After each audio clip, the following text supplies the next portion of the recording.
Cashflow Diary Podcast, episode 414. Welcome to yet another exciting episode of the Cashflow Diary Podcast, the podcast that teaches you insider tips, tactics, and strategies for creating leverage streams of cash flow into your life. Learn from top-performing entrepreneurs, business owners, investors, and thought leaders from across the globe as they share their secrets to success. Like what you learn on this and other Cashflow Diary podcast episodes? Go to learninvestingnow.com and sign up to receive powerful tips and information that will help you succeed as an entrepreneur and investor. Now, here's your host, investor, entrepreneur, business owner, educator, speaker, author, and master facilitator of Robert Kiyosaki's cash flow game, Jay Massey.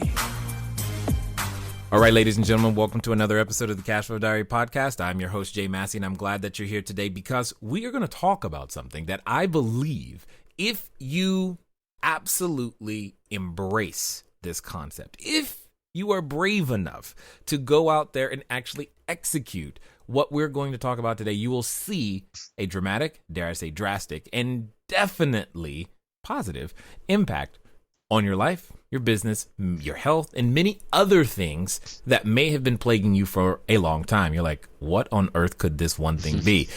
I know. We're going to talk about it, though.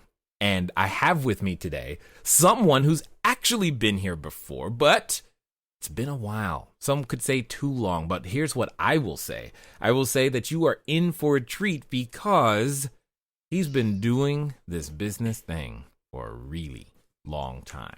Now, why is that important? It means he's got wisdom. That means he is ready to deliver. That means he's doing this because he wants to, not because he has to. So that means you and I need to make sure that we're ready to receive the greatness that is known as Mr. Jim Palmer. Now, you may know him from the Dream Business Academy or Dream Business Coach. They're actually in their 7th one is coming up soon.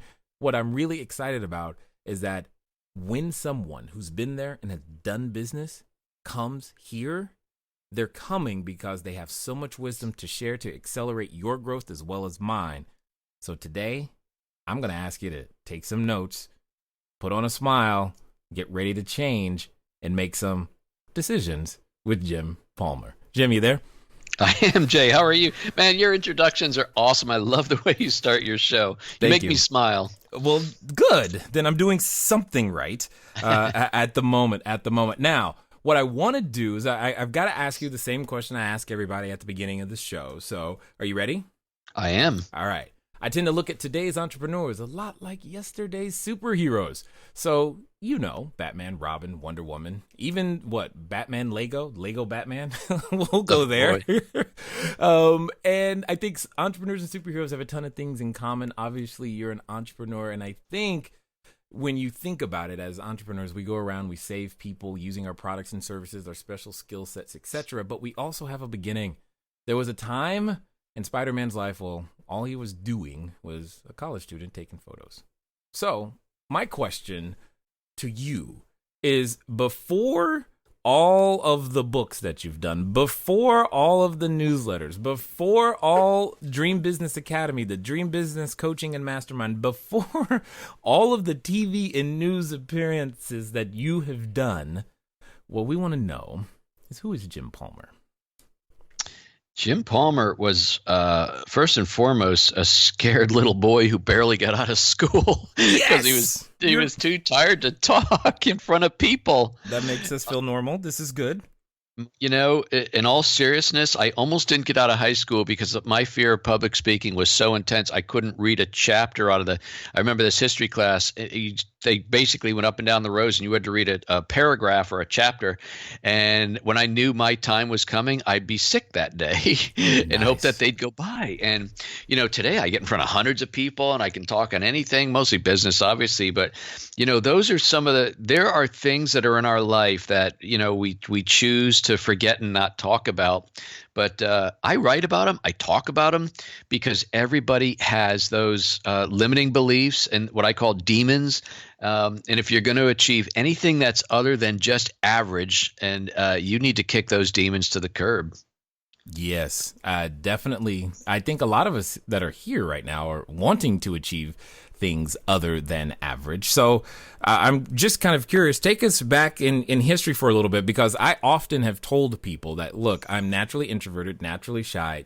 Public speaking was not something that was on my list either.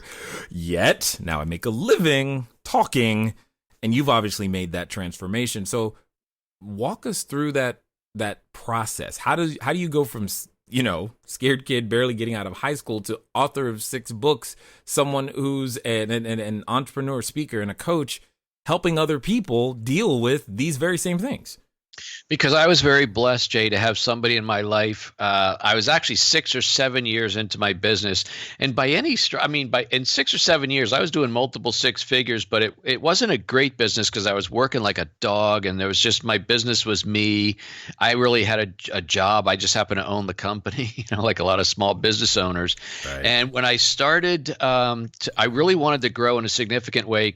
I was being asked to share some of my strategies for creating multiple streams of revenue with other people. That meant starting a coaching program.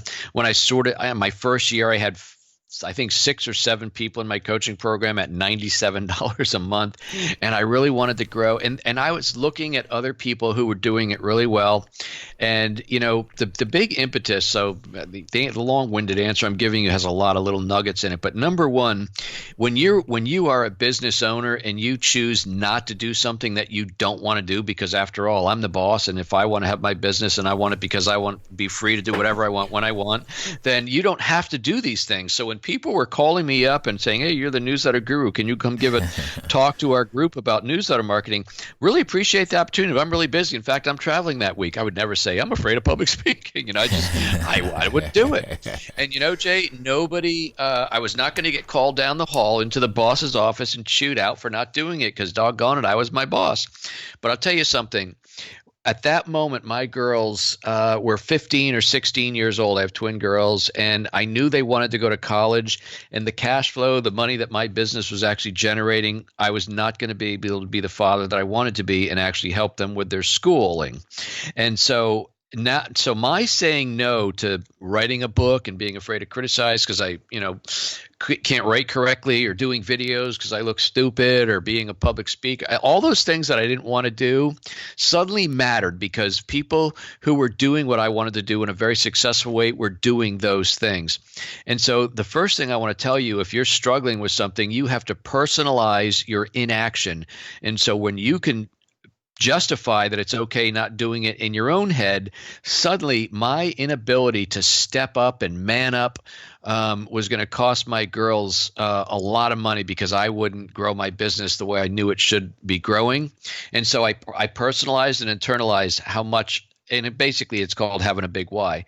And the second thing I did when I decided to recognize my big why, I invested in a mentoring program with somebody, and that person did me the greatest favor. I call it my most embarrassing moment in my entrepreneurial journey, Jay. And I was in this high-level mastermind program, and I swore to you, I thought I was the dumbest one in the group. I'm sure a lot of people probably have that own talk in their head, right? I say, oh my God, I hope they don't realize I'm just this or I'm just that. But anyway, this guy he actually had a multi-million-dollar coaching business. So it's like, man, I'd like to have that. He took me aside, and the one saving grace is he didn't do it in front of everybody. So he took me aside on a break, and I don't think he put his arm around me, but it was kind of that moment where he's leaning in close. He goes, "Jim, let me ask you a question. I know you want to really grow and have a big coaching business, and like some of the people in this room that you emulate, and let me ask you a question. How is it that you think you're entitled to have that same level of success, yet you're not willing to do the things that all these other people have done to grow their business? How does that work, Jim? Can you explain that to me?" Oh, wow. Awesome. What'd you say? Well, first of all, I felt my ears turn so red I thought they would melt glaciers, because I felt horribly embarrassed and called out. And I said, there's no good answer to that question. That's what I remember, and I tried to block it. But when I was flying home, this was in California. I live on the East Coast. When I was flying home, I kept replaying that moment, and the more I did, the more, I don't know if I can say this, pissed off I got at myself, right? Right. And I'm saying, never again am I going to be made to feel like a blankety blank blank blank. And I've got to fix this. Now, there are several things that I did. I mean, I did everything. I didn't like, I took the Dale Carnegie course. There's a lot of things I did, but I didn't just do one thing to see if it worked. I did like about a half a dozen things. I hypnosis. I mean, I did everything because doggone it, I was going to be a success, and I'm going to pay for my girls' education. I'll help pay for their weddings and all this and that. But it meant me stepping up and doing what's required to grow a successful business and rise above average. Yeah. Now, well, you're speaking about something that I know a lot of entrepreneurs can relate to right now. There's a number of people who, for lack of a better way of putting it, let's just call that playing small. And we give ourselves reasons why, well, it's okay to play small. I'm playing bigger than the guy sitting next to me, but it's not our best.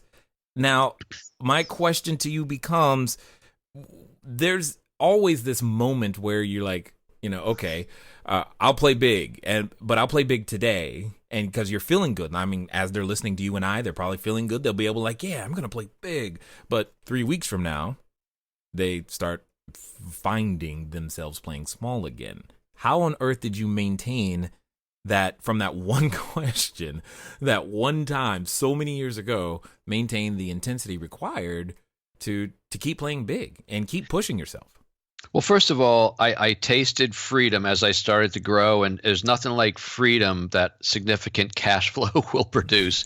And I was able to make choices and not worry about bill paying Friday. And I got to a point where I was able to completely pay off all my debt, because you can't save your way out of debt. You got to grow your way out of debt. All these things started happening. And you know what? I wanted more. The other thing is, I did this post on Facebook today. It was about being perfect. Good is good enough. And I said, here's an interesting fact. Nobody really ever actually died from embarrassment. So stop waiting to be perfect. That's funny.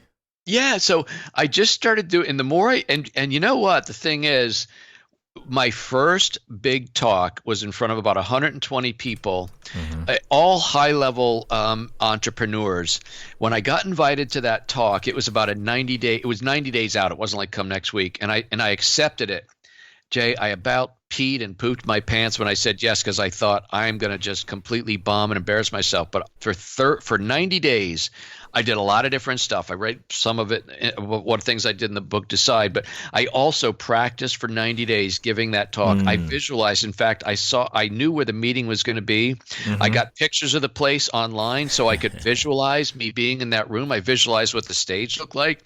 I did every single thing you could imagine. And when I did that event, yes, I not only was not nervous, I felt like I'd done it before, because I did it about 180 times before I actually delivered it.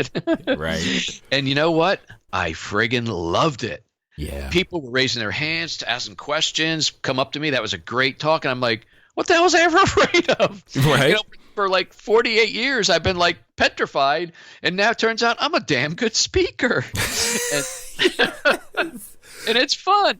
Well, okay. You're hitting on something that I myself have experienced. I didn't know that I would like doing a podcast and teaching other people. I didn't know that. It wasn't ever like, have you ever asked me before? It was all things that I feel like I was either pulled or pushed in that direction, like similar, very similar, like, darn it, I'm just going to do it and see what happens. But my question is, how many, I've just, you've been exposed to a lot of entrepreneurs. So how many entrepreneurs do you think are out there right now feeling that tug in somewhere with the whole list of should do's that they're not doing, that they're likely going to be surprised? How often does that happen for the people that you work with? They go, oh my God, I actually like this. At least 90%. And you know how I know that is because we always talk about the top 10% or top 5% or the top 1%. In any industry, group, niche, country, whatever, there's the top 1%. You only get to be the top 1%, excluding the minuscule number of people that just inherit everything. I'm talking about the people who create massive success for themselves. The people in the top 1% are there because they're willing to do things that every other person is not willing to do, so they can have the life that the other people have. Now, I've got a real nugget that I'd love to share with you. It's an actionable step that you can get over yourself, because a lot of this stems from fear, and if you want to call it something else, the being perfect is a business killer. It just kills momentum. So you want to make a decision to be judged. You choose that you're going to be judged on the quality of the content and the information that you are providing or delivering in the case of a paying client, and not the imperfect way in which you provide it. So I've been doing videos for 6 years, weekly videos for 6 years. I've written 6 books. My first book took 18 months because I wanted that thing to be perfect, which it wasn't. I wrote my last 2 books in 60 days. And really the big reason I've gotten better at writing, but the reason I launched them in 60 days is I know they're imperfect. I'm an imperfect writer. As I say, I didn't go to college for writing or journalism, none of that. But you know what? The content in that book is friggin' awesome. And far be it from me to hold back and not share that. Now, I got to tell you, I do hire editors, so I'm being somewhat silly here, but you don't have to hire a team of editors, because after you launch your book, however many people read that book, they are your editors, and they're going to happily let you know, hey, Jim, there's a mistake on page 97. I think you meant S-O-N and not S-U-N. I thought you'd like to know, Yes. And you can feel the knife a little bit. Sometimes they're being nasty, but it's a big deal. And you know how I learned that, Jay? How? So on my first book, when I say 18 months, it took me a year to write. It took me 6 months to get the courage to pull the trigger, because doggone it, my name's on it. Yeah. And so there's no hiding. There's no hiding at that point. There's no hiding. It's me. They're going to review me. Yes. Keep going. I love it. And so anyway, my first book, I think I sold like 500 in about 3 weeks, which I thought was pretty good.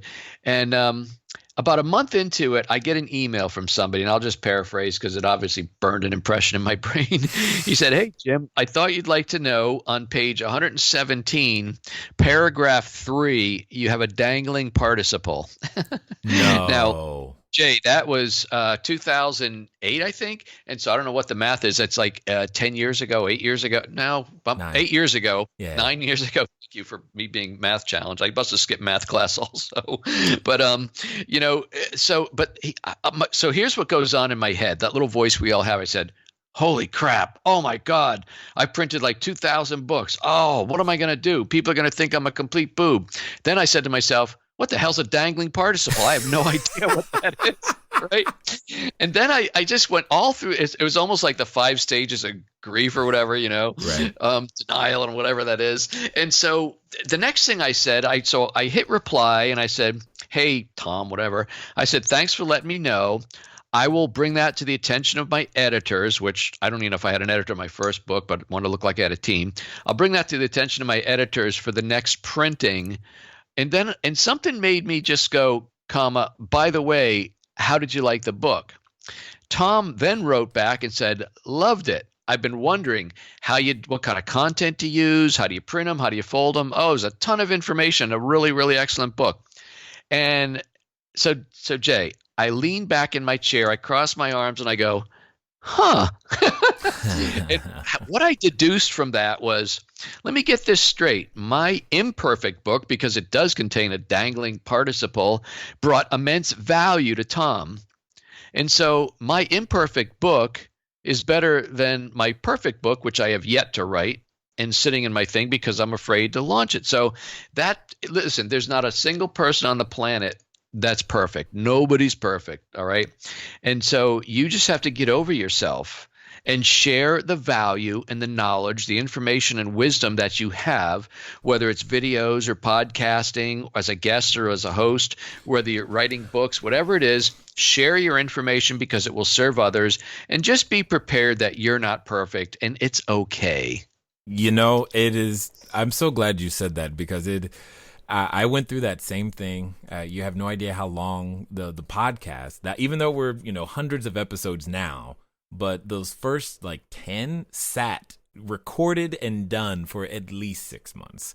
The book took forever because I was like, I couldn't handle the idea of someone giving a review on the book that I would not be able to stomach. But I had a very similar experience to what you're talking about, is people going, oh, so it didn't matter to them because at least they had the quality content. And I've since learned to just say imperfect action is better than perfect inaction. And that's really what it comes down to. But behind all of that you've used this word a couple of times, and it's your newest book, so we got to talk about deciding. I mean, there's a point at which you got to draw that proverbial line in the sand. I am no longer going back that way. But what I really want to know is, what on earth makes you call Decide your most important book yet? Hey guys, thanks for listening as always, and I'm glad that you continue to support with each and every download and subscription and share. One of the things that I want to ask you, though, is where are you listening to me from right now? I know some of you, maybe you're on a treadmill, maybe you're washing dishes, maybe you're walking that dog, and some of you are actually in a vehicle driving right now. One of the fun things that you can do to get some of your time back is begin to living a car-free existence. But even then, it can be a little complicated. So one of the things that I want you to do is I want you to go over to Zipcar. Go to joinzipcar.com/cashflow diary. It's a way that I am able to still go get a car just for a few hours, very, very simply, so that if I have a lot of errands to run and sheets to drop off and running to the short-term rentals, or if I just want to go for a long trip up to LA and back, etc., I can rent a car for a very, very short period of time. And the cool part is I don't even have to pay for any gas. Again, go to joinzipcar.com/cashflow diary. Okay, because when I wrote my fifth book, Stop Waiting for It to Get Easier, I had Kevin Harrington from the Shark Tank write the foreword. I thought, man, this is nirvana. I can't get better than this. I'm done. 5 books. It's a pretty big accomplishment. I'm done writing books. It's a pain in the ass.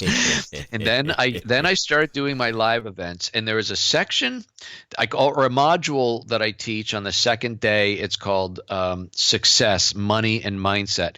And I walk people through what I call the good, the bad, and the ugly, from when I started my business to the highest point. I had $140,000 of credit card debt. I mean, life struggling. And I share all the things that were going on, how I got over it, what I did, because people go through stuff and everybody puts on this big success facade. And I wanted people to know, yes, I have achieved success. And say the last 4 or 5 years have been really great, but it wasn't always that way.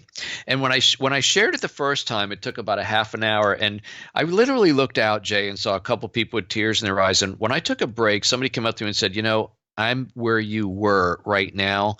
Thank you for sharing that. It gave me what I need to know to keep on keeping on.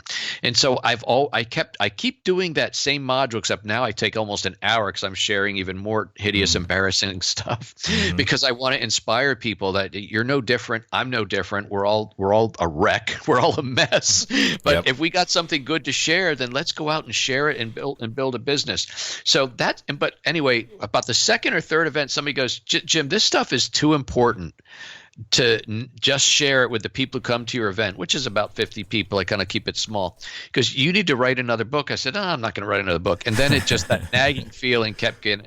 And so I wrote this book. It was the hardest book I wrote because I felt like I was on the therapist's couch, because I share so much. The imposter syndrome, being able to delegate, the voice of what I call head trash, limiting beliefs, your horrible thoughts that you have about money. Can I really charge $500 an hour? Am I really attorneys don't even get that. What makes me there's so much stuff we have to get over. And so I share a lot of that. And I actually brought in my own personal mindset coach, and Melanie Strick is all over this book. And I'll tell you this. I actually don't know numbers, and I actually don't know because there's Kindle books. I have no idea how many books I've sold. But the emails that I generated from Decide, there was a lot of variations of this, but this is one I remember. It says, Jim, I know, and I didn't know this person, I know you wrote this book for me. I hate you, but thank you. Because as they were reading it, I'm calling them out as I call out myself, and I give some actionable stuff how to get over it. That's that's me. I hate you, but thank you. Yep. But thank you. That's a lot. I like that a lot. Now, you spoke about a couple of things that I think some people may not know what they're like. They might not have heard of imposter syndrome before. Could you elaborate on what some of those things are? Because they may actually be experiencing it and not even aware of it. Well, everybody does. Again, this is I'm not some unique basket case. Everybody has this stuff. Agreed. And what happens? We know ourselves because we live in our head constantly. And so I had a very, very good career until I was 41 and lost my job, went through a year and a half of unemployment. I went through cancer. I rebounded, started building a business. Took me a year to get my first client. For, first 3 years, I barely, I made a poverty type of living. And then I started doing some things. That's super condensed version. But what as you put yourself out there, as you meet people at networking and your marketing stuff, you're putting yourself out there as, what the term is, fake it till you make it. So you hear that kind of stuff, right? But what you're really afraid of is that people are going to find out I'm really just a guy with a used Dell computer sitting in the corner of his dining room table, right? I'm my business card, and by the way, I opted for the glossy finish. It says founder, and I'm the founder and president of my own corporation. I think my first company name was Dynamic Communication, and so I'm the president, but I'm just a guy with a 3-year-old computer at my dining room table, and I actually sitting on a dining room chair. I don't have a desk chair.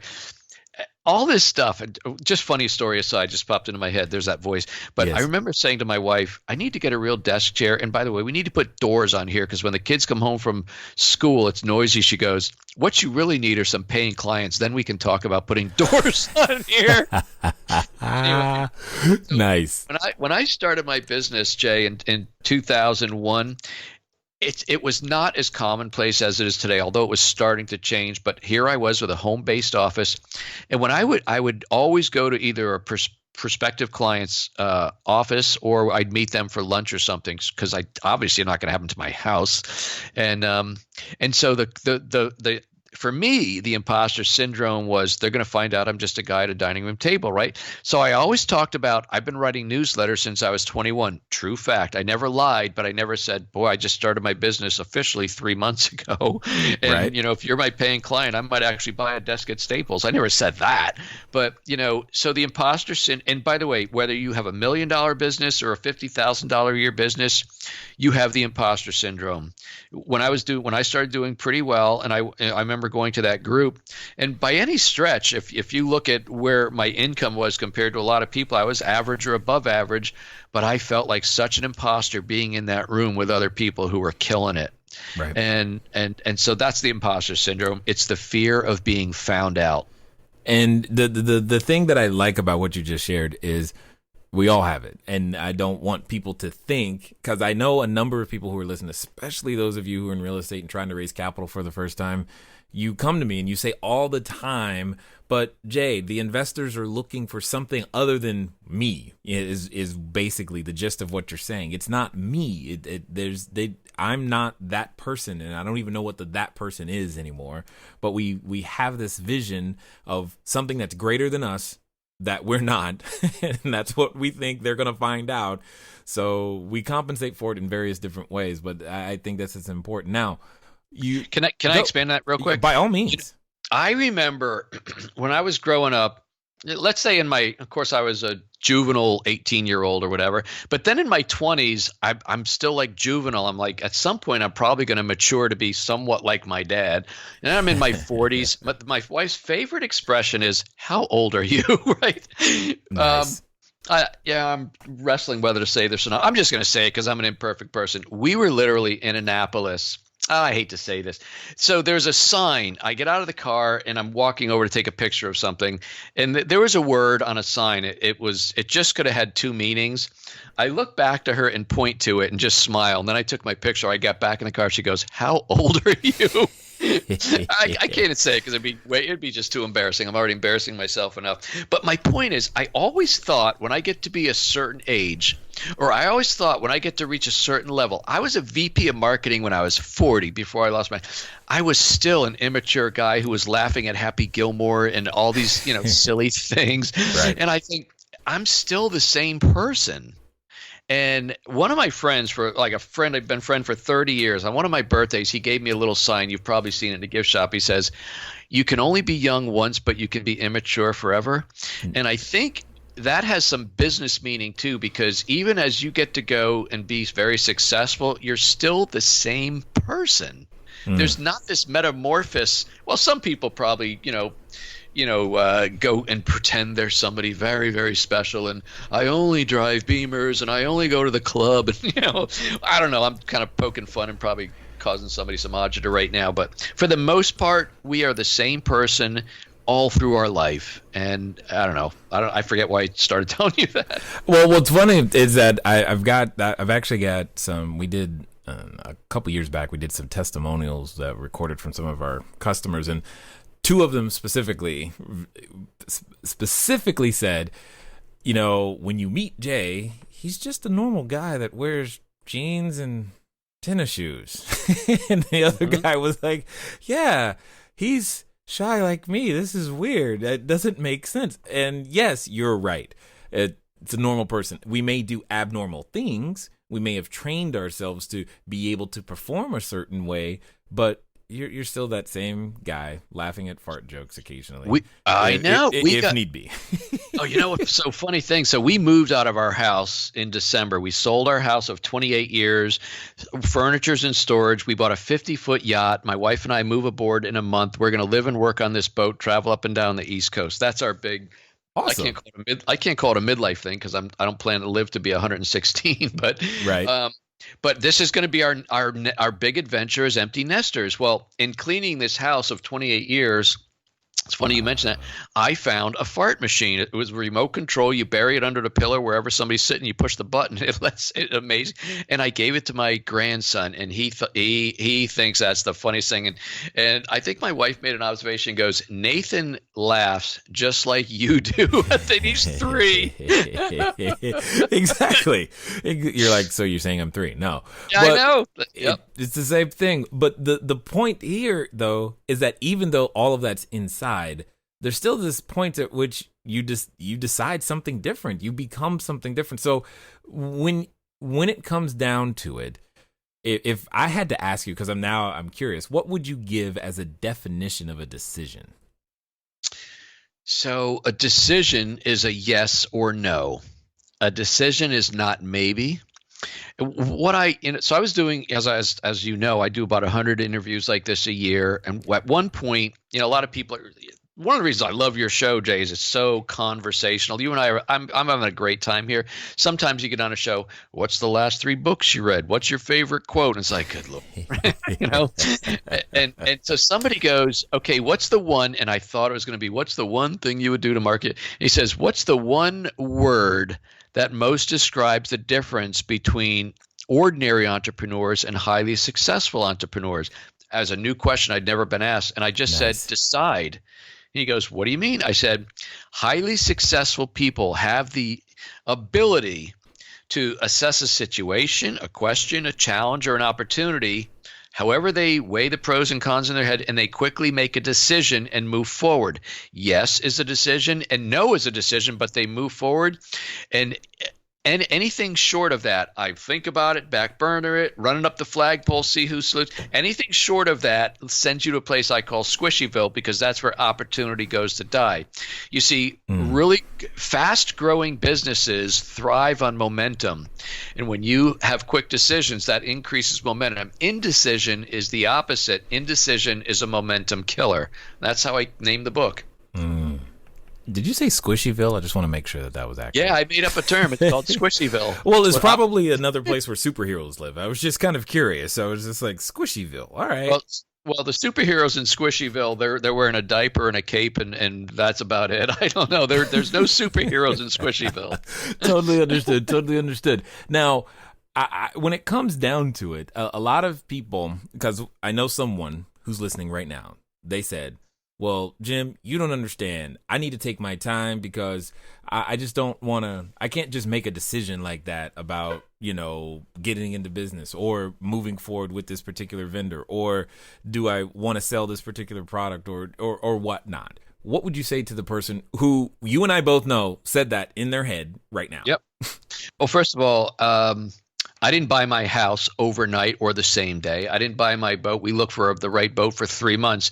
But I don't belabor where I'm going to have dinner. I don't belabor, what kind of this, that, or the other thing, or what kind of spatula I need for my grill. I mean, there's a whole range of different decisions. But I'll tell you this: if somebody on my team, and so we just got over one of my events, but we do a lot of Facebook marketing. And so, hey Jim, I found a lookalike group, blah blah blah blah blah. I said, good. Let's put $500 a week toward that and go try it. I didn't have to think about it. I didn't have to ask anybody, what do you think about this? And if I blow $500, I blow it. If I get another person that come to my event, well, then it's probably paid off. So, deciding. I think you have a decision muscle, and just like your biceps or anything, whatever muscle you work at and work out, it becomes stronger. And when you have the ability to make decisions, you get more confident and more comfortable making decisions. And will every decision be right? No, but a growing, thriving business can absorb an occasional gaffe or wrong decision.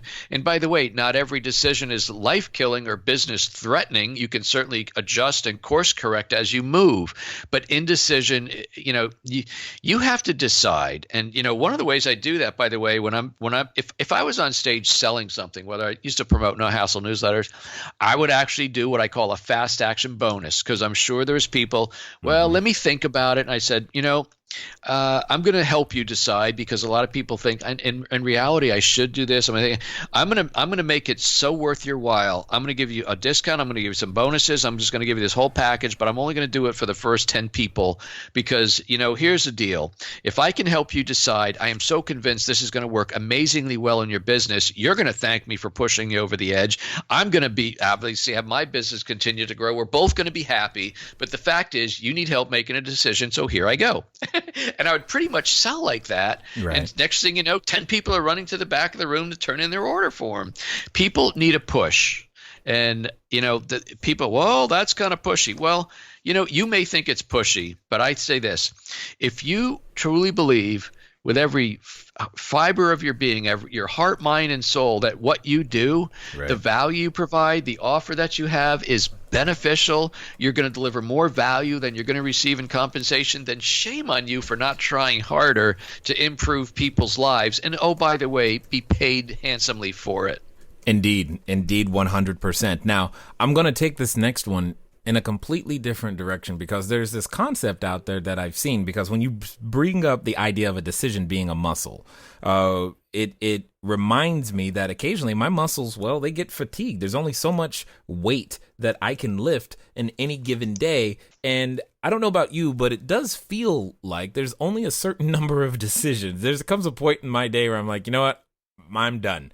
And we're going to have to go to sleep or start over or something tomorrow, because I can't make any more decisions today. What would you say to that concept of decision fatigue, and how one can figure out, how many decisions can you really make a day? Or better yet, how can we eliminate some of the needless decisions that we do make every day? Wow. Talk about a loaded question. So how can we eliminate getting all the decisions thrown at us? First of all, you hire and train right.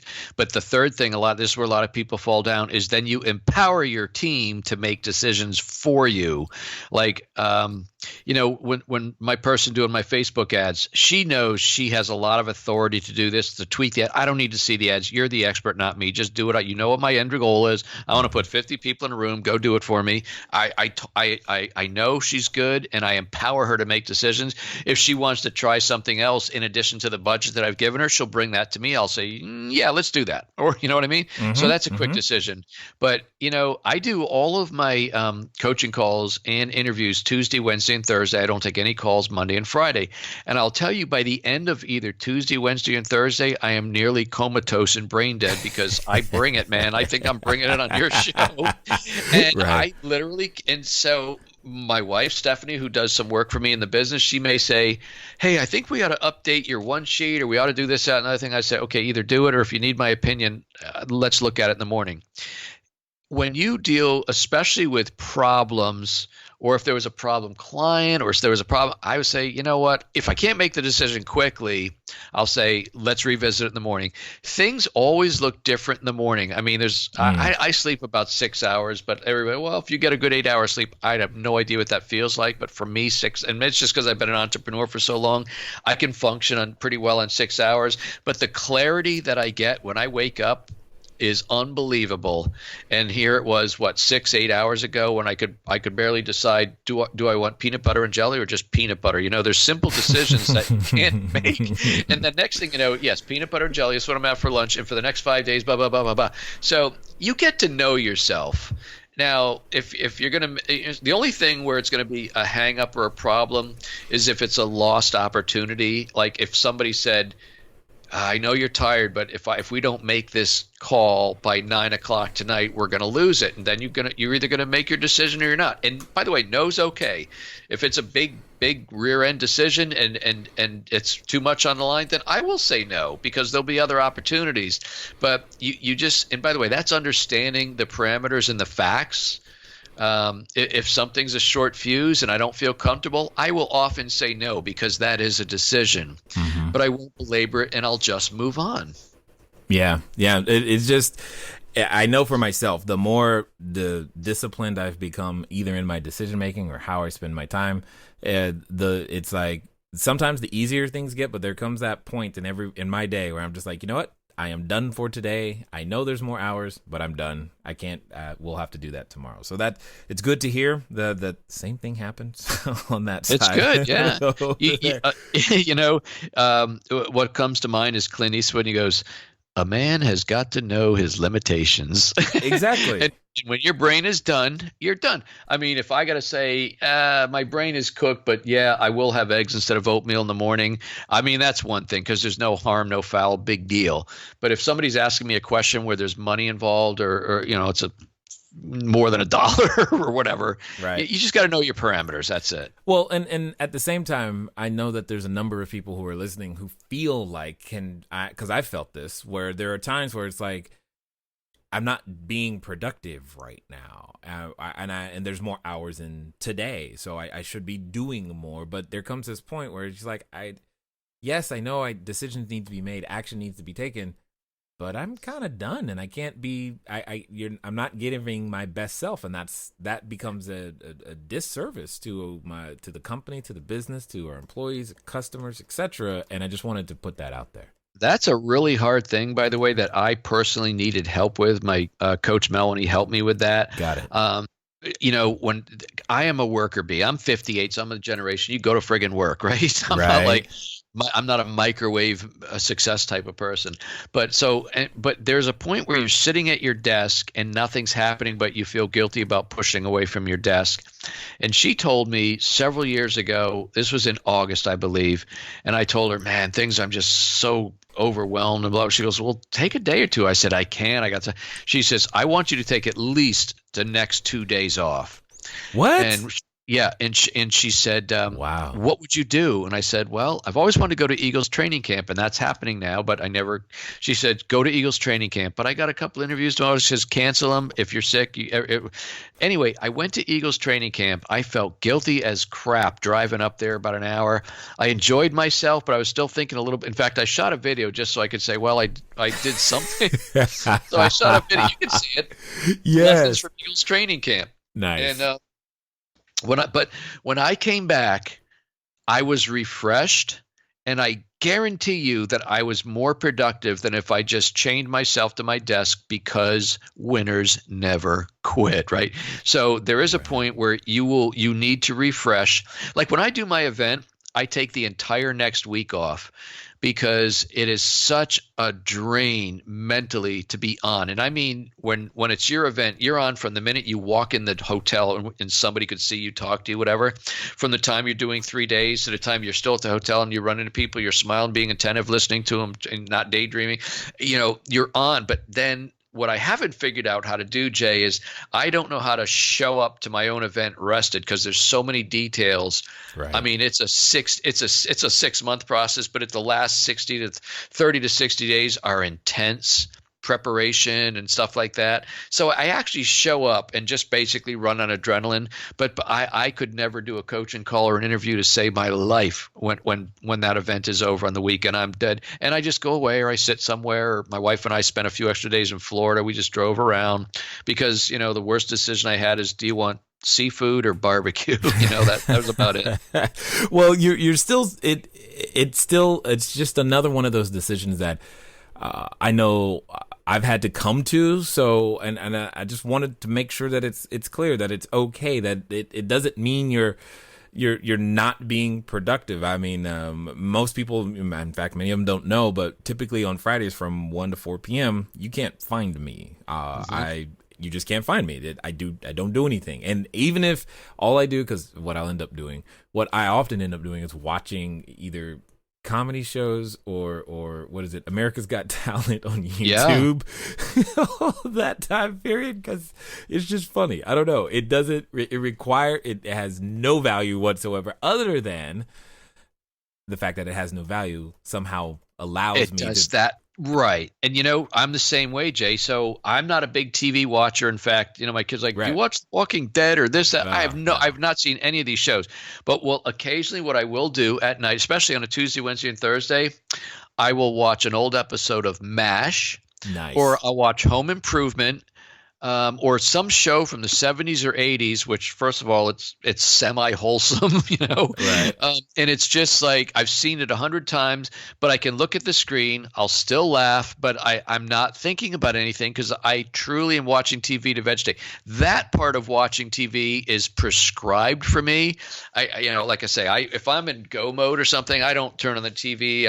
I know the value of my time, but there is a period where I got to sit in my chair and watch Hawkeye and Trapper pull one over on Frank, and I still friggin' laugh. Well, and it's just one of so many decisions are required in order to be successful. And so many times when someone is talking about decisions and when they realize that we were going to be talking about decisions, they're probably thinking about things other than, one of the decisions you've got to make is you've got to intentionally make a decision to rest. Otherwise, you might, die earlier than you want to. Now, other than the rest, I'm actually now curious for my own edification. Are there any other types of decisions that you have found that have been transformational, not only for you, but for also maybe some of the other people that you've worked with in the past? So decisions that are transformational? Yeah, just like one decision that would maybe be counterintuitive, because a lot of people wouldn't think that one of the decisions that you got to make is, I got to make a conscious decision to rest. Are there any other decisions that you think entrepreneurs should be making that are counterintuitive, yes, that they might not have done? Yep. So first of all, I mentioned earlier, you have to understand the value of your time. So I schedule myself off on Monday and Friday. Now, in the winter, I live in Pennsylvania, so I'm currently still cold in the winter. So you'll find me usually at work, but I have no interruptions. I could be writing a book or doing something else, and I know that it's just good. Or if Stephanie says, hey, we haven't been up to Rhode Island to see our grandkids, let's leave first thing Friday morning, I can do that. I don't have to reschedule anything. But the other thing that goes in my calendar is I take an hour off for lunch.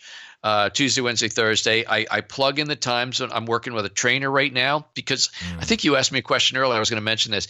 There are things that you don't do. Like I know I should exercise, but I suck at it. So I invested in a personal trainer to get healthy and in shape. So that is scheduled. I schedule all the things that are important to me in my schedule. And if they're scheduled in that block, then that means nobody can schedule me for an interview or a time. So you have, if you're going to expect people to respect you and your schedule, you've got to respect yourself as well. And all the things that make us healthy and overall a good person is, rest and recharge and doing all the things other than working.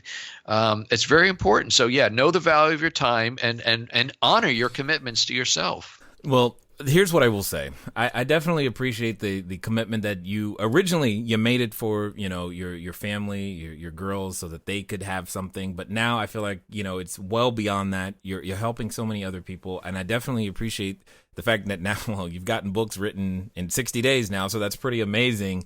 And I appreciate you taking on the topic of decisions and, most importantly, sharing that here with us today. Now, if someone wanted to grab a copy or understand more about your new book, Decide, what's going to be the best way for them to do that?